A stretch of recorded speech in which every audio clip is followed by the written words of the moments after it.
नमस्कार दोस्तों, 3 दिसंबर 1971 Pakistan operation Chengiz Khan launch करता है।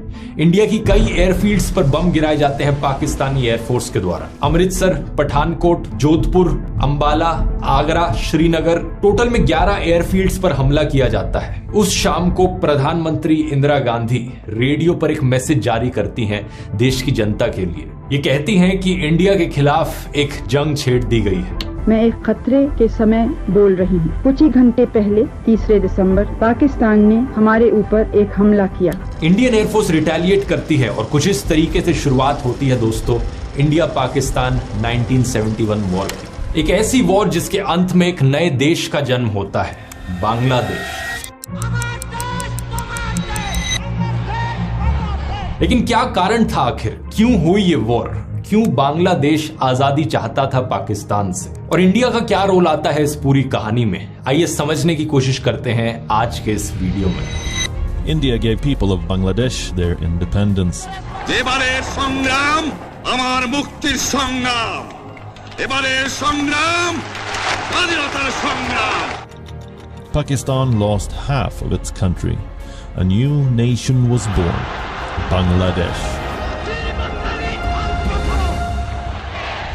कहानी की शुरुआत करते हैं ब्रिटिश के पहले से, कॉलोनियल टाइम से पहले जो इंडियन सब कॉन्टिनेंट था, यानी आज के दिन का इंडिया, पाकिस्तान, बांग्लादेश, नेपाल, बर्मा और श्रीलंका। इस पूरे एरिया में हजारों छोटे बड़े ऑटोनोमस किंगडम्स हुआ करते थे। राजा महाराजाओं का रूल था, जिनकी अपनी लैंग्वेजेस होती थी, ट्रेडिशन होता था, अपना कल्चर होता था। जो बंगाल का एरिया होता था, स्पेसिफिकली अगर सिर्फ बंगाल वाले एरिया की बात करें, यानी आज के दिन का बांग्लादेश प्लस वेस्ट बंगाल और इसके आसपास का कुछ एरिया, इस एरिया को करीब 13th सेंचुरी से मोस्टली मुस्लिम राजाओं के द्वारा रूल किया गया था। मोहम्मद बख्तियार खिलजी जो फाउंडर थे खिलजी डायनेस्टी के, उन्होंने मुस्लिम रूल को शुरू किया था इस एरिया में अर्ली 13th सेंचुरी से। लेकिन इंपॉर्टेंट चीज ये जानने वाली है कि जो भी रूलर्स थे यहाँ पर, उन्हें ज्यादा इंटरेस्ट नहीं था अपने रिलीजन को प्रीच करने में। उनका फोकस इसमें बने रहता था कि कैसे वो लोकल कम्युनिटीज को सिस्टम का हिस्सा बना सके। तो इन मुस्लिम राजाओं के टाइम में भी जो बड़े हाई ऑफिस होल्डर्स होते थे, ट्रेडर्स होते थे, म्यूजिशियंस होते थे, वो अलग अलग रिलीजियस बैकग्राउंड्स और ट्रेडिशन से आते थे। बेसिकली कहा जाए, हिंदुइज्म और इस्लाम के बीच में जो को एग्जिस्टेंस थी और इंटरमिंगलिंग थी, वो इस एरिया में बहुत देखी गई। इसकी वजह से जो कट्टरवाद था, एक्सट्रीमिज्म था, वो काफी हद तक कंट्रोल में रहा। समय में आगे चले तो साल 1757 में ईस्ट इंडिया कंपनी इस एरिया को टेक ओवर कर लेती है, जिसको मैंने डिटेल में इस वीडियो में समझाया है। जिसके बाद 1947 तक ब्रिटिश रूल रहता है और फिर हमें देखने को मिलता है पार्टीशन इंडिया और पाकिस्तान के बीच। As the new dominions of Pakistan and India take over their own affairs, carrying their few possessions, 1 million people become refugees overnight. साल 1940 में ही ऑल इंडिया मुस्लिम लीग के एनुअल सेशन में लाहौर रेजोल्यूशन बनाया जाता है, जिसमें डिमांड उठाई जाती है कि मुसलमानों के लिए एक सेपरेट स्टेट बनाई जाए। इनका डर यह था कि अगर एक ही देश बना रहेगा तो मुस्लिम्स माइनॉरिटी बन जाएंगे और वो डर में जिएंगे। पार्टीशन करते वक्त रिलीजियस लाइंस पर बॉर्डर्स बनाने का मतलब यह था कि जो सोशल, कमर्शियल और कल्चरल संबंध थे लोगों के बीच में, उन्हें नजरअंदाज करना पड़ता। यानी बड़ी बड़ी स्टेट्स जहां पर कॉमन कल्चर्स थे, भाषाएं एक बोली जाती थी, उन्हें भी बांटा गया पार्टीशन की वजह से, बस इसलिए क्योंकि धर्म के नाम पर लोगों को डिवाइड करना है। इसके दो सबसे बड़े एग्जाम्पल हैं पंजाब और बंगाल। पंजाब का कुछ हिस्सा पाकिस्तान में गया, कुछ हिस्सा इंडिया में रहा, और सेम विद बंगाल, कुछ हिस्सा इंडिया में, कुछ हिस्सा पाकिस्तान में। लेकिन बांटने का मतलब यह नहीं था कि इनके कल्चर अलग अलग हो जाएंगे। जो दो हिस्सों को बांटा गया, वहां के लोग सेम भाषा में बात करते थे,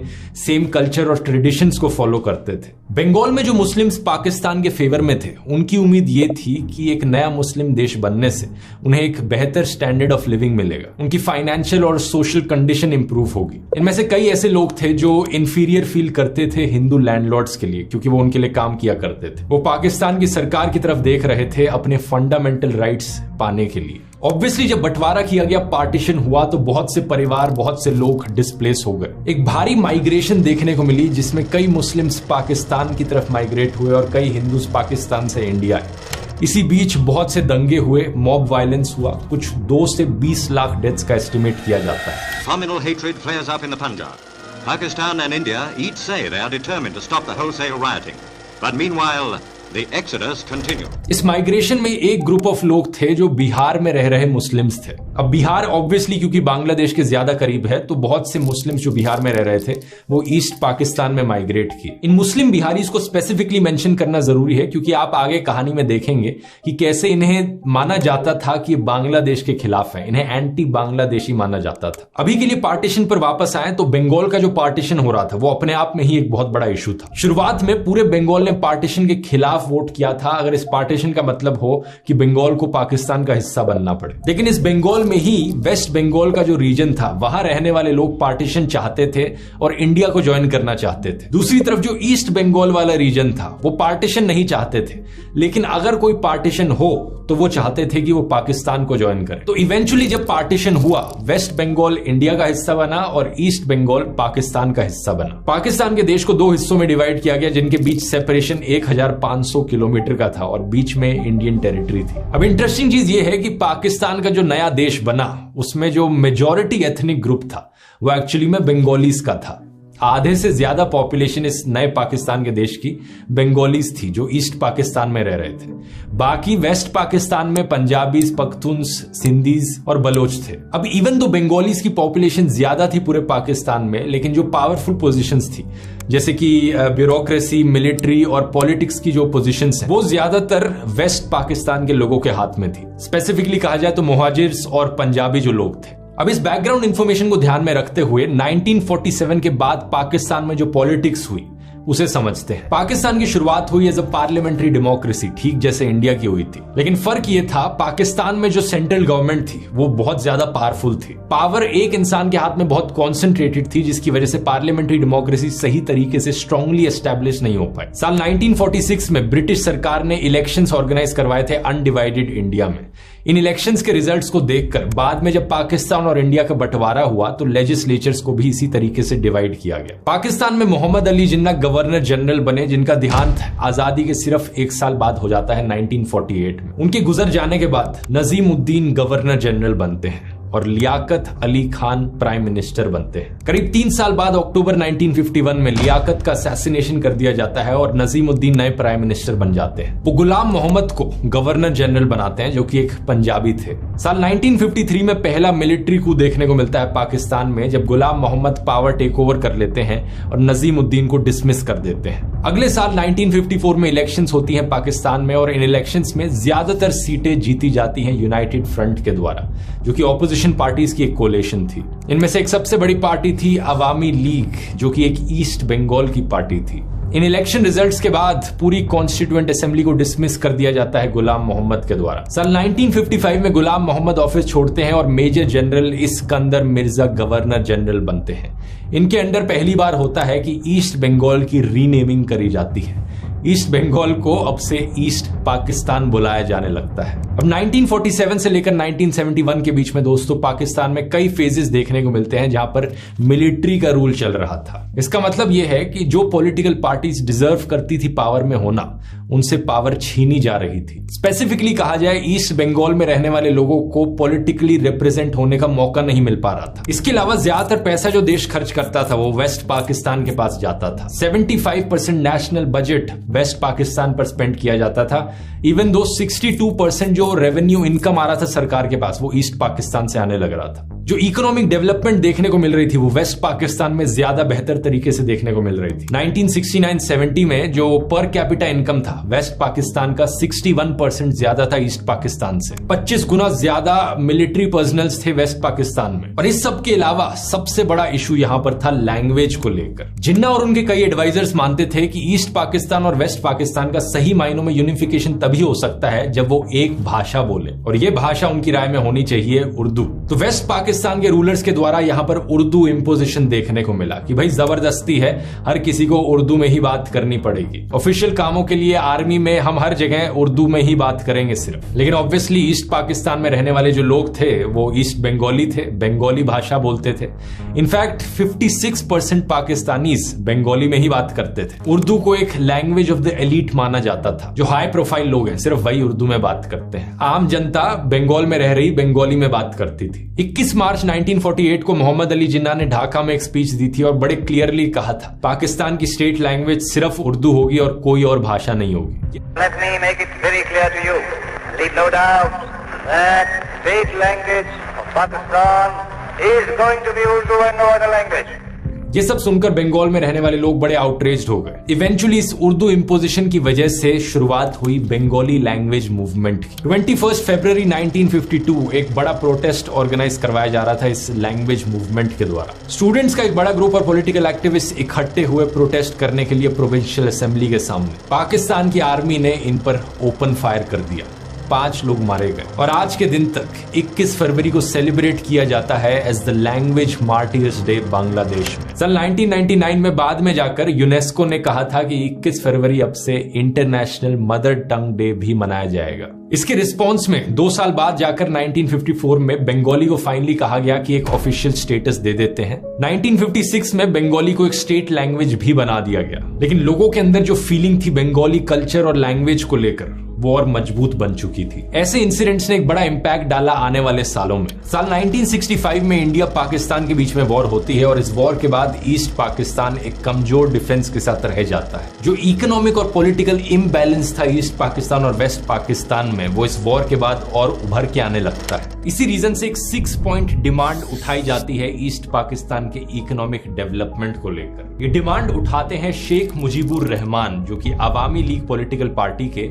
एक फाउंडिंग लीडर थे। इस डिमांड के 6 पॉइंट्स देश हिला देने वाले होते हैं। सबसे पहला पॉइंट ही इसमें लिखा गया था कि पाकिस्तान को एक फेडरेशन स्टेट बनाया जाए और जो ईस्ट पाकिस्तान का रीजन है उसे और ज्यादा ऑटोनॉमी दी जाए। जो रिसोर्सेज है ईस्ट पाकिस्तान के अंदर वो ईस्ट पाकिस्तान की सरकार को दिए जाए। 2 सेपरेट करेंसीज हो पाकिस्तान में, एक वेस्ट पाकिस्तान के लिए, एक ईस्ट पाकिस्तान के लिए। ईस्ट पाकिस्तान के अपने इंडिपेंडेंट फॉरेन रिजर्व्स हो, इनफैक्ट एक सेपरेट मिलिट्री फोर्स भी हो। मतलब ये मांगे कुछ ऐसी हैं कि मानो कि ईस्ट पाकिस्तान को एक अपना अलग ही देश सा बना दिया जाए। ये सुनकर ऑब्वियसली वेस्ट पाकिस्तान की सरकार बिल्कुल भी खुश नहीं होती। सारी डिमांड्स को रिजेक्ट कर दिया जाता है और इनफैक्ट वेस्ट पाकिस्तान की सरकार कहती है कि इस तरीके की डिमांड्स उठाना एक सेपरेटिस्ट मांग है। देश के खिलाफ जाना हुआ, ये देश को बांटने की बात करने जैसा हुआ। इसी के चलते 19 जून 1968 को उस वक्त पाकिस्तान में अयूब खान की सरकार थी, वो शेख मुजीबुर रहमान को अरेस्ट कर लेती है। साथ में 34 और बंगाली सिविल और मिलिट्री ऑफिसर्स को अरेस्ट किया जाता है पाकिस्तान के खिलाफ कंस्पिरेसी रचने के लिए। इन पर सेडिशन का केस लगाया जाता है। इस केस को पॉपुलरली बुलाया जाता है Agartala conspiracy case. General Ayub Khan का कहना था कि शेख मुजीब और उनके साथी इंडियन गवर्नमेंट के साथ अगरतला में कोलैबोरेट कर रहे हैं, जिससे कि वो एक आजाद बांग्लादेश बना पाए। अगरतला त्रिपुरा में है, अगर आप भूल गए हो तो। अब इस पॉइंट ऑफ टाइम तक शेख मुजीबुर रहमान बड़े पॉपुलर पॉलिटिकल लीडर बन चुके थे। बंगाली लोगों की आवाज थे वो। ईस्ट पाकिस्तान में रहने वाले बंगाली लोगों को जो भी अत्याचार, डिस्क्रिमिनेशन और इनइक्वालिटी सहनी पड़ रही थी, वो आवामी लीग और शेख मुजीबुर में ही अपनी उम्मीद ढूंढते थे। तो उनके अरेस्ट होने के बाद लोग सड़कों पर उतर आए, भारी प्रोटेस्ट देखने को मिले। इन्हीं प्रोटेस्ट के बीच एक शेख मुजीबुर के साथी सर्जेंट जहारुल्लाह हक, जब ये जेल में बंद थे, इन्हें एक प्रिजन गार्ड के द्वारा मार दिया जाता है। ये सुनकर लोगों में और गुस्सा पनपता है, मानो लोग रेवोल्यूशन करने को तैयार हों। जनरल अयूब खान इस सिचुएशन को मद्देनजर रखते हुए 22 फरवरी 1969 को शेख मुजीबुर रहमान को जेल से रिहा कर देते हैं और जो अगरतला केस उन पर लगाया गया था उसे विड्रॉ कर लिया जाता है। लेकिन इस पॉइंट तक डेमोन्स्ट्रेशंस, प्रोटेस्ट और लेबर स्ट्राइक्स इस हद तक बढ़ चुकी थी कि अयूब खान को खुद रिजाइन करना पड़ता है 1969 में। यहां पर याद रखिए कि जनरल अयूब खान ने अपने हाथों में सत्ता ली थी एक मिलिट्री कू के जरिए।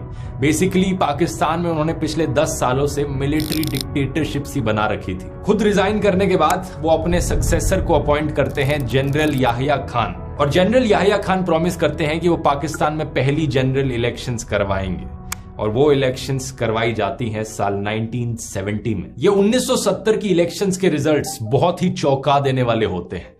ईस्ट पाकिस्तान की पॉलिटिकल पार्टी आवामी लीग इन इलेक्शंस को जीत जाती है। 313 में से 167 सीट्स इनके पास जाती हैं। लेकिन शॉकिंग चीज ये थी कि इनमें से एक भी सीट वेस्ट पाकिस्तान में ये नहीं जीतते। पाकिस्तान का लेजिस्लेचर कुछ ऐसे था कि 313 में से 169 सीट्स ईस्ट पाकिस्तान में थी और बाकी वाली वेस्ट पाकिस्तान में थी।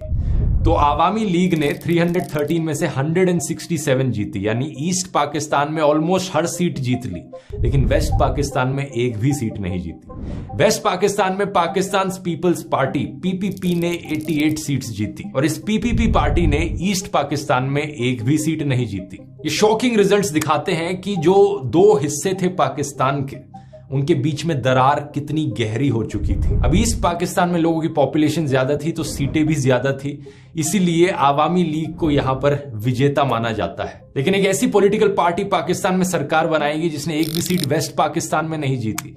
जो वेस्ट पाकिस्तान के पॉलिटिकल एलिट्स हैं उनके इंटरेस्ट से बिल्कुल भी मैच नहीं होता। इन इलेक्शन रिजल्ट्स को देखकर जो पीपीपी के लीडर थे उस वक्त, जुल्फिकार अली भुट्टो, वो आर्मी ऑफिशियल्स और जनरल याहिया खान के साथ मिलते हैं और डिस्कस करते हैं कि कैसे नेशनल असेंबली को कैंसिल कर देना चाहिए। लिटरली उनकी मर्जी के इलेक्शन रिजल्ट्स नहीं आए तो इन इलेक्शंस के रिजल्ट्स को खारिज कर दो, और जनरल याहिया खान एग्जैक्टली यही करते हैं। 1 मार्च 1971 को कैंसिलेशन की अनाउंसमेंट करी जाती है कि जो भी इलेक्शन रिजल्ट आए वही खत्म समझो इन्हें। ये सुनकर ईस्ट पाकिस्तान में हल्ला मच जाता है। वहां के लोग कहते हैं कि ये क्या मजाक चलने लग रहा है।